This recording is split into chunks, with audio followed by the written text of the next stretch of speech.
Salut tout le monde et bienvenue sur la chaîne. Aujourd'hui, on va s'attaquer à une idée reçue tenace, une illusion visuelle qui a façonné notre perception du monde depuis des siècles.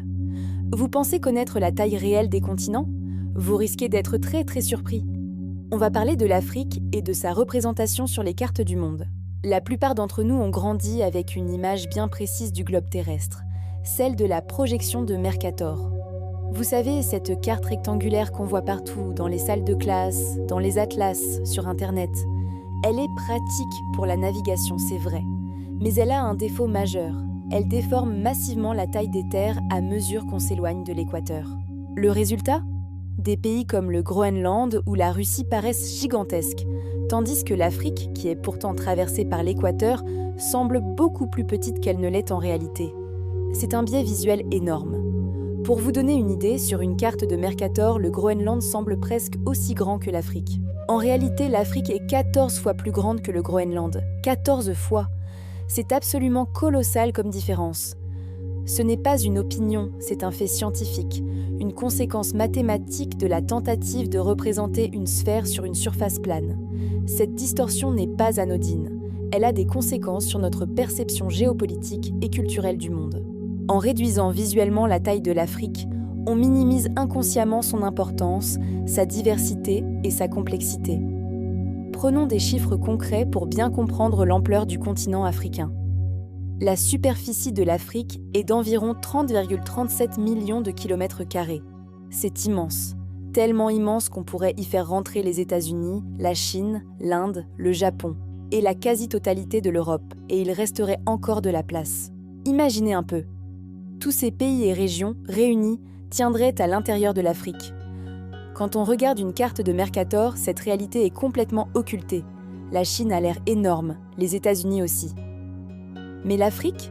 Pas tant que ça. Et pourtant, la réalité est tout autre. Le continent africain s'étend sur près de 8000 km du nord au sud, de Tunis à Cape Town, et sur 7400 km d'est en ouest, de Dakar à Mogadiscio. C'est un continent-monde. Heureusement, il existe d'autres types de projections cartographiques qui tentent de corriger ce problème. La projection de Peters, par exemple, aussi appelée projection de Gale-Peters, respecte les superficies réelles des continents. Quand on regarde une carte du monde avec cette projection, l'effet est saisissant. L'Afrique retrouve sa place légitime, étirée, massive, et les pays proches des pôles, comme le Canada ou la Russie, apparaissent beaucoup plus petits et étirés horizontalement. L'image est moins familière, peut-être moins esthétique, pour nos yeux habitués à Mercator. Mais elle est beaucoup plus juste. Elle nous force à reconsidérer notre vision du monde. L'hémisphère sud, et en particulier l'Afrique, n'est plus écrasé et diminué. On prend conscience de l'immensité de cet espace qui abrite plus de 1,4 milliard de personnes, une diversité incroyable de cultures, de langues, d'écosystèmes, des déserts les plus vastes aux forêts tropicales les plus denses. Plusieurs théoriciens et cartographes, comme Kai Krause, ont créé des infographies devenues virales pour démontrer cette réalité. L'une des plus célèbres s'appelle « The True Size of Africa ». Elle superpose les contours des États-Unis, de la Chine, de l'Inde, du Japon et de plusieurs pays européens à l'intérieur de la silhouette de l'Afrique. L'image est si puissante qu'elle se passe de commentaires. Elle déconstruit en un instant des années de perception faussée. On peut y voir que la France, l'Espagne, le Portugal, l'Allemagne, l'Italie, le Royaume-Uni, la Suisse, la Belgique et les Pays-Bas tiennent tous ensemble dans une petite partie du continent. C'est une véritable prise de conscience. Pourquoi cette représentation erronée de Mercator a-t-elle perduré si longtemps, même après l'invention de projections plus précises? Les raisons sont multiples. Il y a l'habitude, bien sûr. C'est la carte que tout le monde connaît.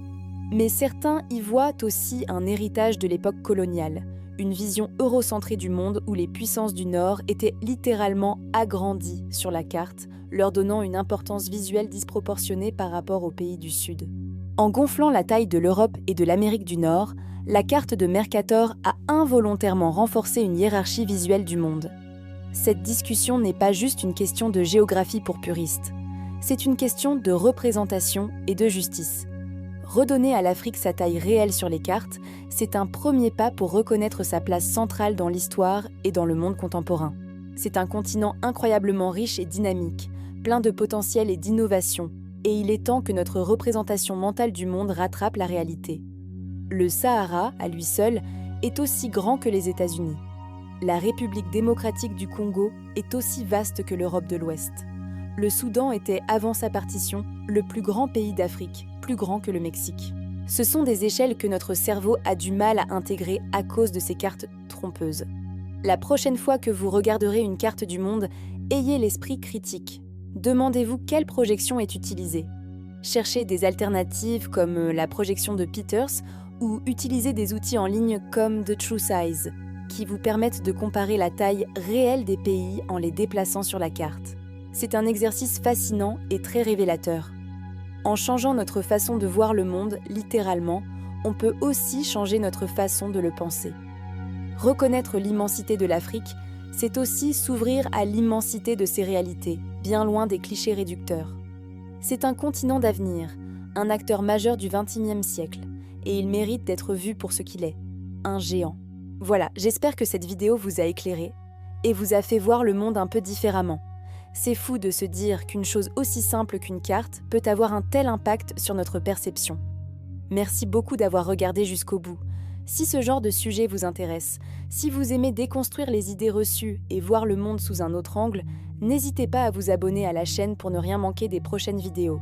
Laissez un pouce bleu si vous avez appris quelque chose aujourd'hui et partagez vos réactions dans les commentaires. Ça m'intéresse de savoir si vous étiez au courant de cette distorsion. On se retrouve très bientôt pour une nouvelle vidéo. Prenez soin de vous.